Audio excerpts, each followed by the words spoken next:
Buying a vintage thrift store CD player is usually a massive trap that will cost you more money and frustration than just buying a brand new audiophile unit. I'm an audiophile, but my background is engineering, which means I look at audio gear through a mechanical lens.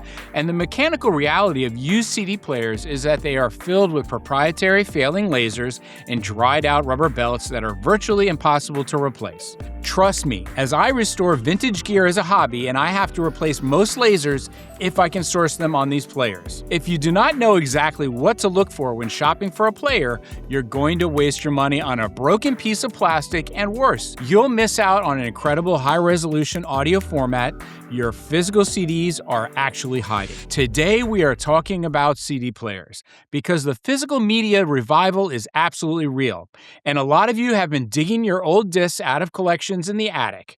But I've been seeing a very common trend lately. People are feeling sticker shock when they look at a price of a new audiophile grade CD player, and so they decide to go hunt down a vintage unit at a thrift store or a yard sale. While I completely understand the appeal of a great deal, buying a CD player is fundamentally different from buying a vintage solid-state amplifier or a pair of passive speakers.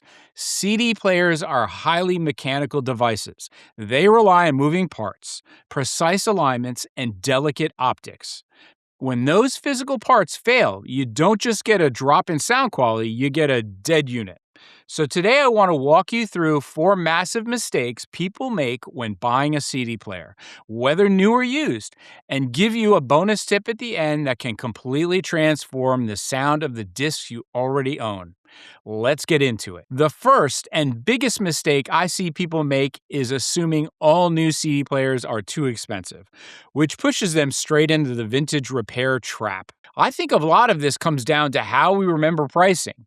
People remember in the year 2000 and buying a brand new Sony or Denon CD player for $199. They look at entry-level audiophile players from companies like Cambridge and NAD sitting in that $350 to $400 range, and they think the industry is overcharging them. But if you actually run the math on inflation, $199 in the year 2000 has the exact same buying power as about $365 today. And gear isn't immune to inflation, and the reality is that entry-level, reliable CD players are priced exactly where they have always been. But because people feel that sticker shock, they go to thrift stores and used audio gear stores and buy a used CD player for $20, assuming they just scored the deal of a lifetime. Here is the structural reality of what you are buying. Almost every CD player built in the 80s and 90s rely on rubber belts to open and close the disc tray, and movement internally based on all the different kind of mechanisms for not just that tray, but also the laser. Over the last 30 years, that rubber has dried out, gotten hard, snapped, or literally turned into a sticky goo mess. When you take that player home, you're going to have to go on a massive scavenger hunt across eBay to try and find a generic belt that hopefully matches the original tension and size. Even worse is the laser assembly. Lasers burn out. It's a given. It is an unavoidable fact of technology. If you buy a vintage player and the laser is dead, meaning the tray opens, you put a disc in, and the screen just reads, "No disc," you are out of luck. Finding that proprietary 30-year-old replacement laser assembly is an absolute nightmare, and paying a technician to install it will cost you exponentially more than just buying a new player. Trust me, because I have done it. So my advice is this: unless you test the unit in the store to ensure the drawer opens smoothly, it actually reads the disc, just avoid that thrift store trap. Saving up for a modern player with a manufacturer's warranty is a much smarter, safe, long-term investment. Next, I want you to check for digital outputs on that player. The second mistake that gets a lot of people frustrated down the road is it's simply forgetting to check the back panel of the unit before you buy it. We are all very used to seeing standard RCA connections, the red and the white analog outputs on the back of your audio gear.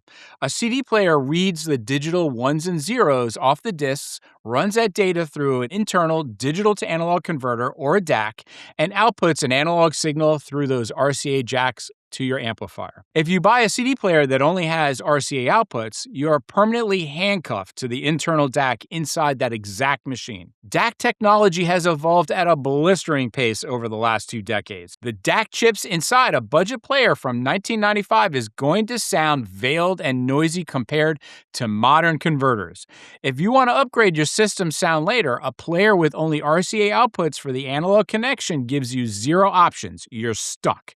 You should always be looking for a CD player that features also digital outputs, specifically an optical or coax SPDIF connection. A digital output allows you to bypass the CD player's internal DAC entirely.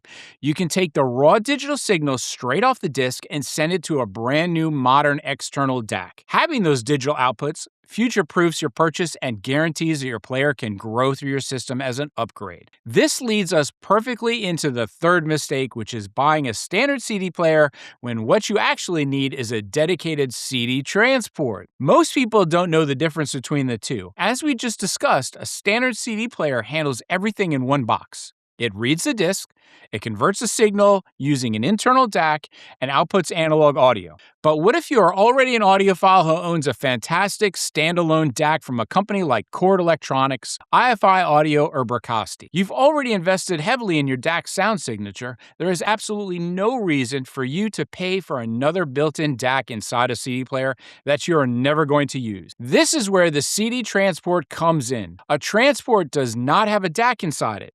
It does one job. It reads the disc with absolute mechanical perfection and outputs a pure digital signal to your external DAC. Because it only does one thing, it can be engineered to much higher standards.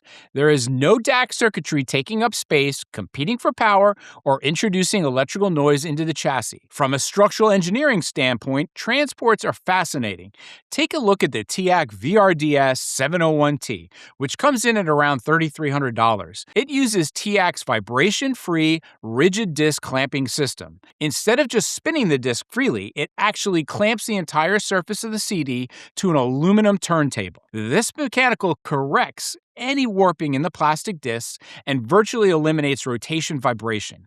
Because the disc is perfectly stable, the laser doesn't have to constantly readjust its focus or rely on error correction algorithms to guess missing data. It just reads the pure bit perfect data exactly as it was pressed. If you want to go even higher, a reference grade transport like the Bracasti M19, which is around $10,000, utilizes a proprietary I2S connection. The I2S is a board-to-board ultra-low jitter interface. When you connect the M19 transport to a Bracasti DAC using that I2S, the DAC behaves as if it is an internal component of the transport itself. The timing and clocking are utterly flawless. So if you already own an external DAC, don't make the mistake of buying a player.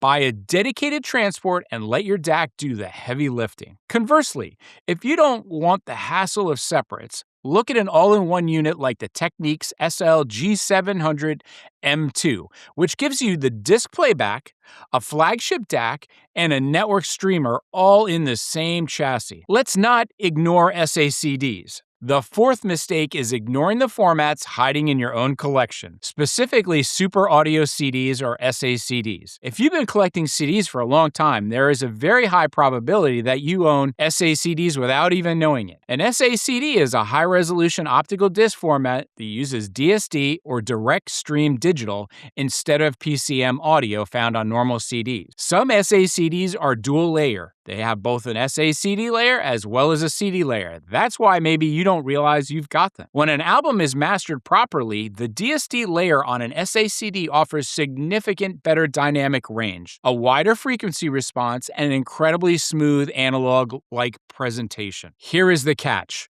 A lot of SACDs were printed as hybrid discs, which I just told you about. This means the disc physically has 2 layers of data printed on it. One layer is the standard CD audio, and the second layer is the high-resolution DSD audio. If you put a hybrid SACD into a standard CD player, it will play just fine, but the laser is only reading that standard bottom layer. You are missing half the detail and dynamics locked onto that physical disc. You need to go look at the spines and the back covers of the CD cases in your collection. Look for the Super Audio CD logo. If you have them, you are making a mistake by playing them on a standard machine. You need to specifically invest in a player that supports SACD playback like the Esoteric KO5XD, the Bracasti, or the Techniques unit we mentioned earlier to unlock that hidden high-res layer. Once you hear a well-mastered SACD played natively, it is very hard to go back to standard resolution. And finally, as promised, here is a bonus tip for anyone who already owns a CD player that they want to get more out of. If you listen to mistake number 2, and made sure your player has a coax or optical digital output on the back, you can drastically improve its sound today by adding a modern external DAC. A lot of people think that because digital is just zeros and ones, all CD players should sound exactly the same. But digital audio relies heavily on timing, and poor timing introduces a distortion called jitter. The internal DAC chips and the internal digital clocks inside older or budget CD players are often the weakest link in your entire audio chain. By running a quality digital cable out of your CD player and into a dedicated modern DAC, you are bypassing those old noisy internal circuits. A modern DAC will unpack that digital data with vastly superior clocking and significantly lower jitter. It completely transforms the sound of the player you already own. You will hear tighter bass, a wider soundstage, and details in your favorite albums that you literally never knew existed, all without having to buy a whole new disc reading machine. Whether you buy a simple player, a dedicated transport, or an all-in-one unit, making sure you get the right outputs and features ensure your CD collection sounds its absolute best. If you want to keep learning how to maximize your audio gear, hit subscribe and let me know in the comments what CD player you're currently spinning. Now, if you are realizing that your current player might be holding your system back, you need to understand the exact differences between standard players and dedicated transports versus an all-in-one unit. I break down everything you need to know in our complete CD player guide right here. Click the video and let's get your system dialed in.